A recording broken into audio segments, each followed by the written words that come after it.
Thank you for joining me on my channel, Crazy Calling, where we talk about tips and tricks for an effective ministry. I've got a couple ladies for you today to share, and of course, Carrie's Corner at the end, so stay tuned till that. Also, she talks about some grout stuff at the end, and just a little heads up for you, a little sneaky peek. I ordered some stuff. I've been watching some grout cleaning, so I've ordered some stuff and I'm gonna try it out and show you.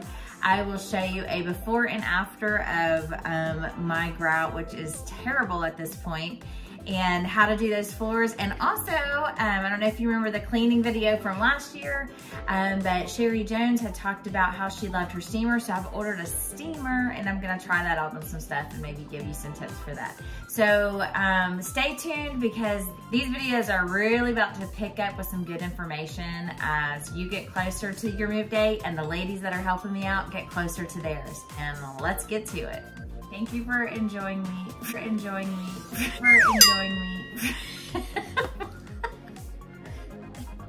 Good morning, Lieutenant Amanda here again, and today I took on the task of cleaning out the bathroom cabinets. I had no idea how much stuff we had in our bathroom cabinets. So here is what I am doing today. Please excuse the dog. She has to be in the midst of all of it. But I have all this stuff and I'm like, oh, and my flip-flops are there, but I'm like, how do we have this much stuff in our bathrooms? And this is just half of it. Pray for me, ladies. Please pray for me.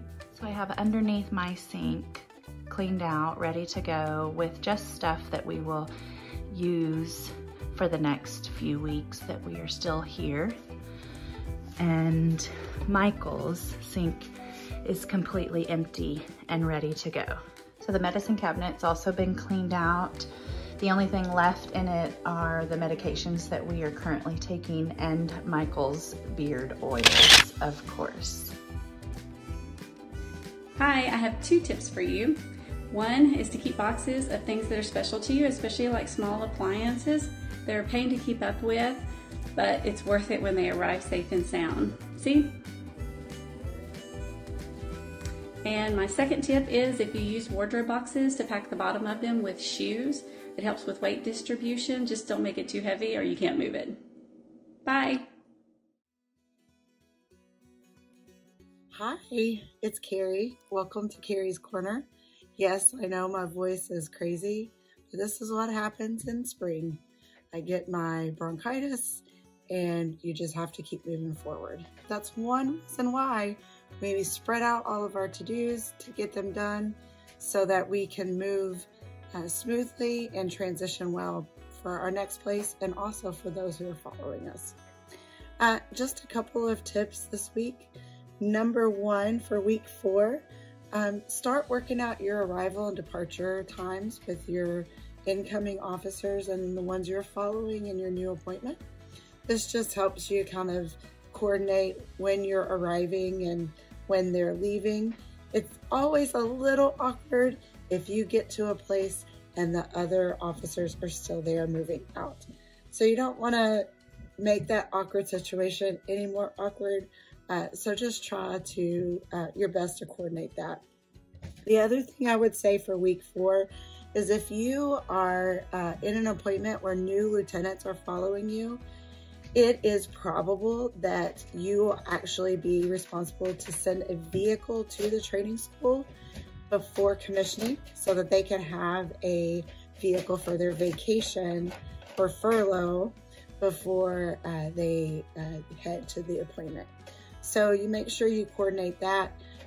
Right now in that office is, for the Southern Territory, is Major Bill McKinley.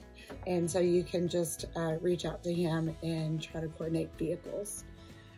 Also for week 4, I would just say you probably need to have your brief at least almost done and get that to your incoming officers as well as the DC. The DC always likes to have a copy of the brief. And as we talked about last week, you'll want to make sure that you have all those attachments printed out and maybe scanned as a document set as well. Other than that, it is just time to start packing up the rooms that you're not using right now. Make sure that you take time to maybe start scrubbing some of that tile grout. I've been YouTubing a lot lately on how to clean the grout.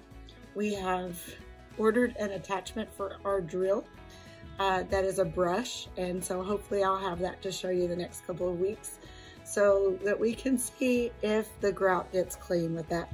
I tried a solution of OxyClean and water the other day, and it did not work very well, but I may not have had a great brush. So anyway, I'll keep you updated on how that is. But for now, you are loved, you've got this, you can do this, and I'll see you next time. Make sure if you want to get the rest of those tips that are coming up, there's gonna be some good cleaning tips and packing tricks as you're getting moving here. Make sure you hit the subscribe button and the little bell beside it. And as always, enjoy this crazy calling. Thanks for watching.